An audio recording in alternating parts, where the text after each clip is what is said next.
I'm here with Orestes Vilató, known throughout the world as one of Cuba's most important ambassadors of the timbal and the bongo, but also a very historic figure in Latin music, someone who was an originator with some of the biggest names like Pacheco and Fania and with his own groups, and most recently with John Santos Sextet and Machete.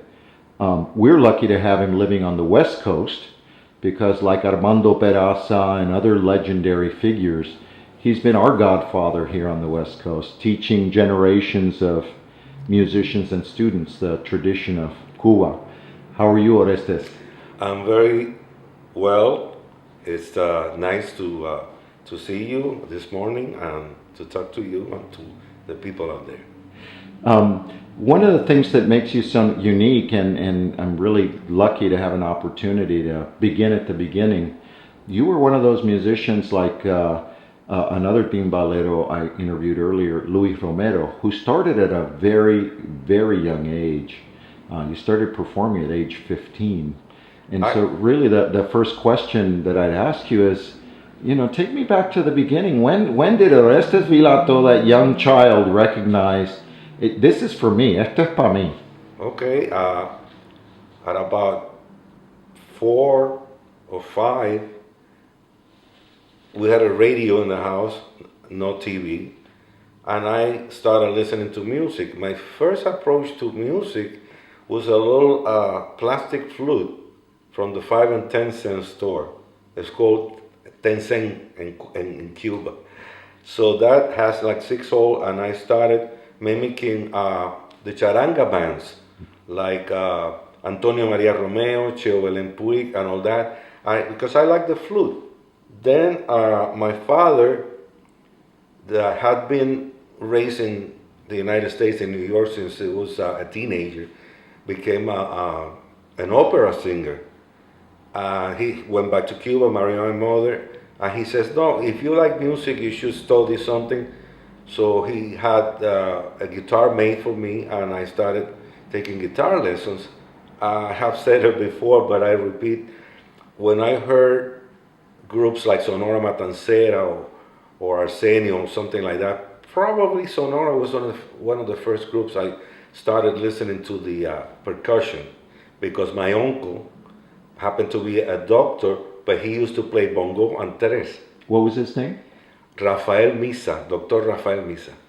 And he put actually a bongo in my hands later, but before that, I took the guitar, turned it around, and I started playing bongos on the guitar. That's when he saw me and he says, I'll bring you from Havana, because I was in Camaguey. I was born in Camaguey, Cuba. And he brought me a set of bongos, the ones that had the tack down heads that you have to warm it up. Use a sterno to warm it up. That's how I started in the music at the age of maybe 5, 6, and just listening to the radio on that. After that, then at 12, we moved to the United States, to New York, because of my father's job, opening Cuban Airlines flights from Havana to New York, and Havana, Chicago. So we moved the family to New York, and that's where I took a timbal in my hands for the first time at 12, even though I used to practice already with the TV on my grandfather's house, my grandparents' house. With the bongos, I used to put them on top of the chair and playing with sticks, just checking out guys like Barona from Aragon or Ulpiano from Fajardo, just trying to see what they did, and that was my first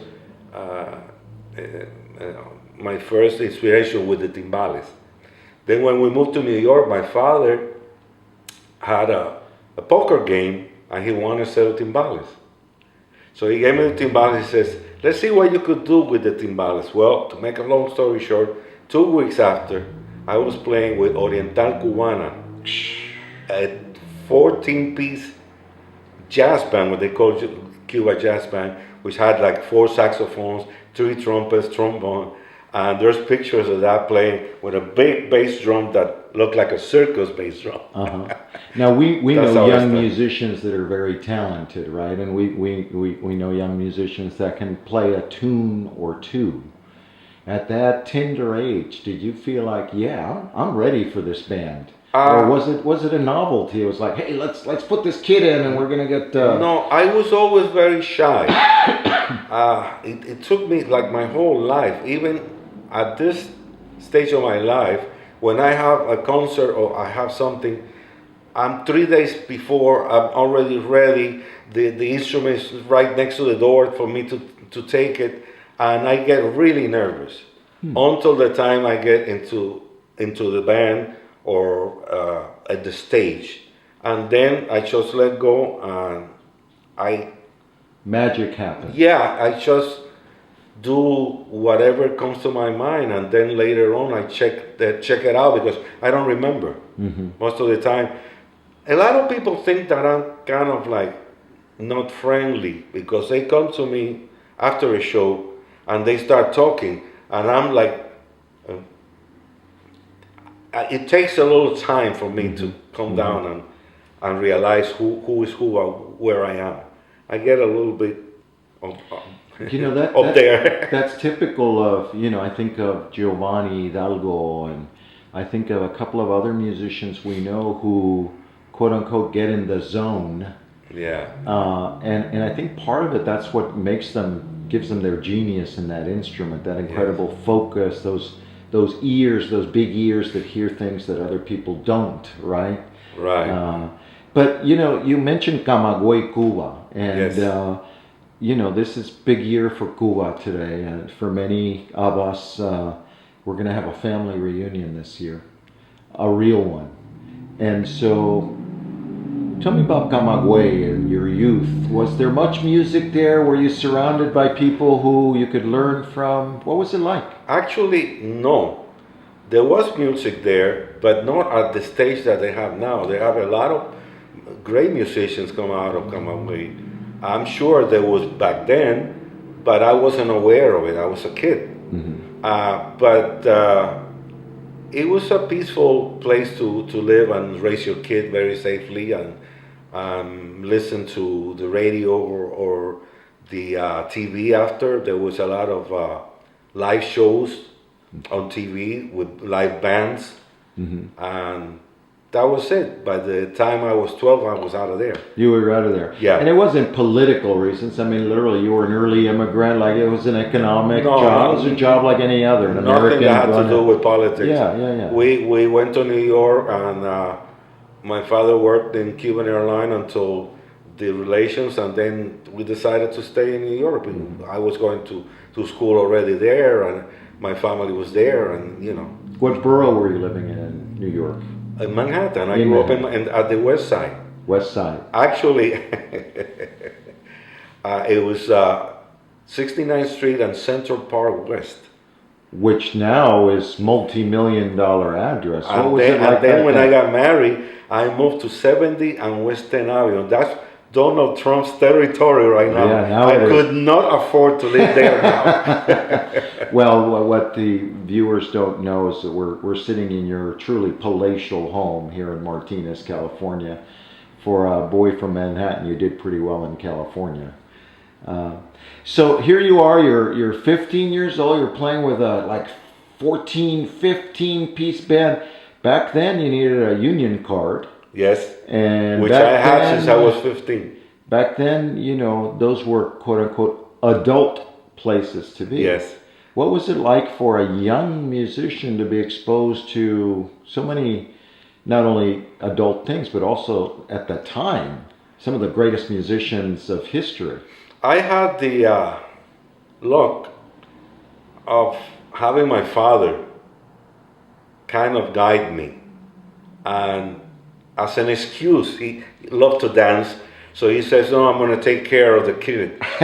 I used to go with me to all the dances, and I'm playing, and he's dancing with all the girls there, and having fun. So, but I mean, I was protected and taught a lot of the stuff what's happening in the street directly from my father's mouth. And so, there are people who are our fathers, right? But with musicians, there's kind of our musical godfathers, our spiritual godfathers. At age 15, who was that for you that was showing you the ropes musically? Well, different people.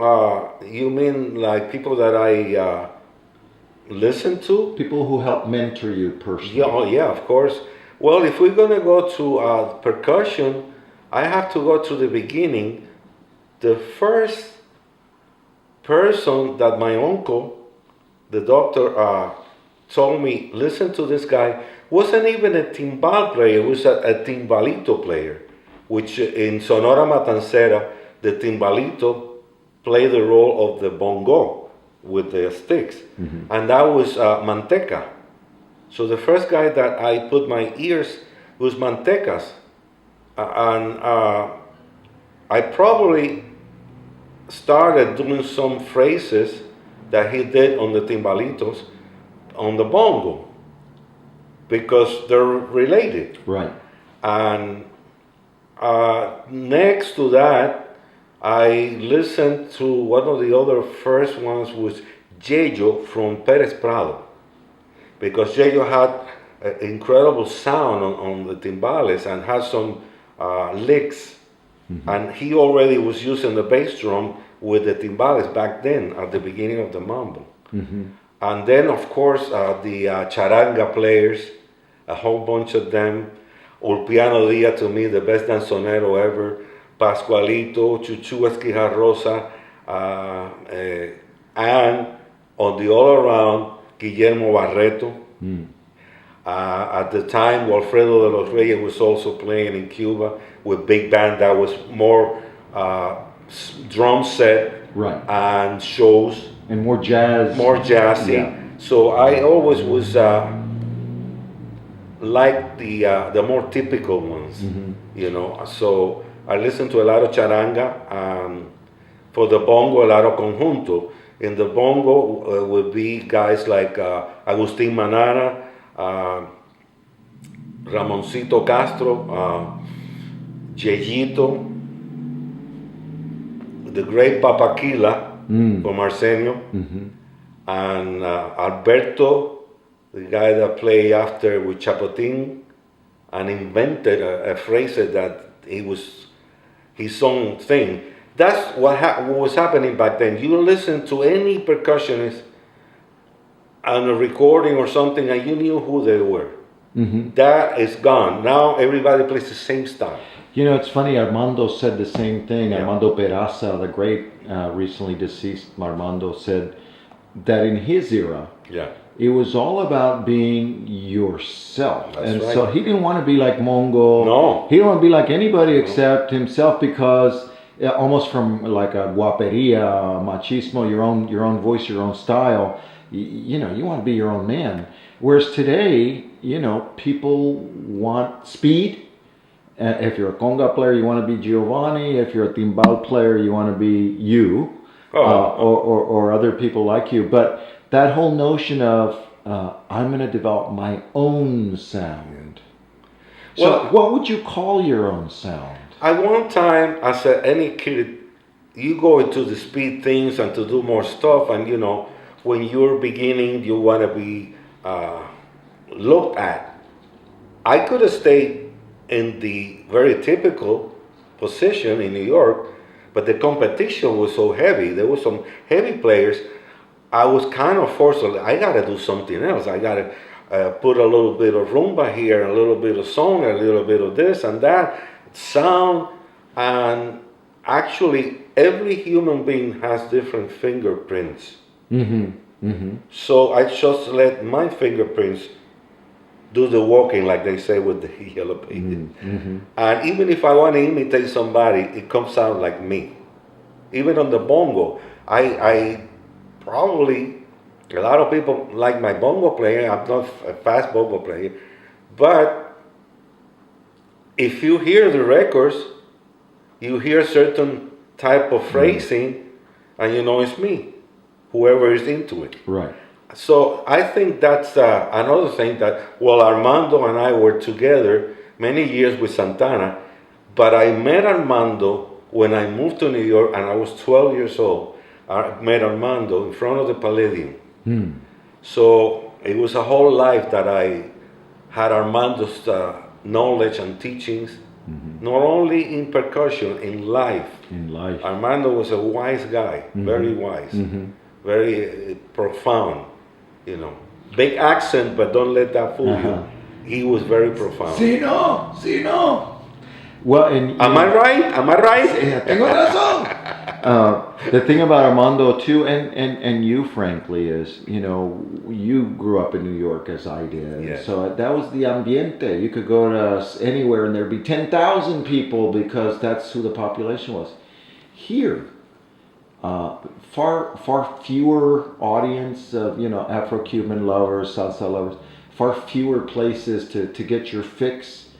And for the young musicians here, like John Santos, Carl Perazo, Raul Rico, the homegrown musicians here, it was Orestes Vilató and it was Armando Peraza that were their fundación, their foundation. They say it all the time, and I live here, I feel it. You're one of those masters. That's why we need to talk today. But I get today I asked around the country for people to send me questions, and one guy, Dario Rosendo from Miami, what do they call him? Dr. Rumba, my good Dr. friend. Rumba says, I want to know Orestes' favorite. I don't want 5 people or 10 people, but I'm holding a gun to his head. One bongo player. Who is it? Probably, it's more than one. No. One. It's a Dario stereo. says one. It's a mixture of Yayito and Papaquila. Yayito and Papaquila. Is it 50-50, 60-40? Yeah, because they're two different styles completely. So you took a little bit of each. Yeah, two different tunings, two different styles. Okay, so that's bongo. Now I'm going to do the same thing, hard question, for Dario. Timbal. ¿Quién?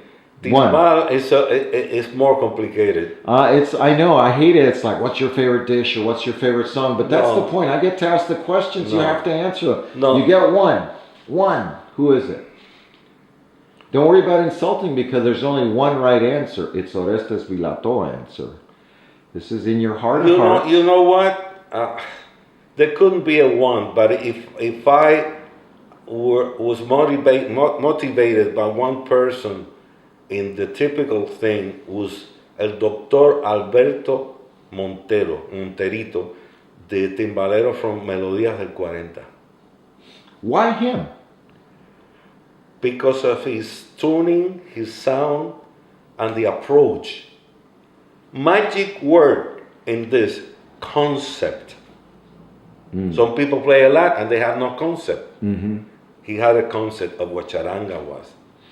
It's funny you say that word because that was a term Armando used a lot. Whenever he analyzed anything, whenever he talked about it, was always el concepto musical. He talked about the foundation, where the premise of this song. Yeah. So what's your concepto? How do you approach your music? I don't analyze the concept. Just comes down from the heart, and it's what you hear and the way you approach it. Let's say, let me give you an example. If somebody wants to learn Chinese music, you can learn a tune and play it perfect. That doesn't mean you know how to play Chinese music. You gotta learn the history. You gotta learn what licks are correct, what licks don't go in there, how to approach the instrument. All that has to go into one lick. That's very. I mean, my brother works for the United Nations, and he says if you want to learn a foreign language, listen to its music first, because then you know pronunciation, nuance, history, emotion. And you said a very good point there. You're almost playing from the heart every time, right? But with a certain vocabulary of chops and licks and sounds. Yeah. And